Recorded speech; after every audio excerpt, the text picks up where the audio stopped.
யோகா உடல் ஆரோக்கியத்தை மேம்படுத்துகிறது. யோகா உலக அமைதிக்கான வழியை காட்டுகிறது என மக்களுடன் இணைந்து யோகா செய்த பின் பிரதமர் மோடி பேசுகையில் தெரிவித்தார்.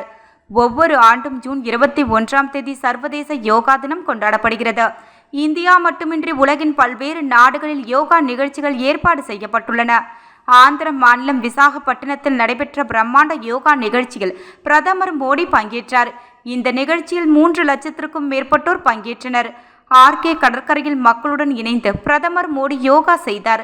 பின்னர் பிரதமர் மோடி பேசியதாவது: ஆந்திர முதல்வர் சந்திரபாபு நாயுடு, துணை முதல்வர் பவன் கல்யாணுக்கு நன்றி. உலகின் மிகப்பெரிய சக்தியாக இந்தியா உருவெடுத்து உள்ளது. யோகா ஒட்டுமொத்த உலகத்தையும் ஒன்றிணைப்பதை பார்க்கையில் ஆச்சரியம் அளிக்கிறது. நாம் தனி மனிதர்கள் மட்டுமல்ல, இயற்கையின் அங்கம். இதனை யோகா நினைவுபடுத்துகிறது.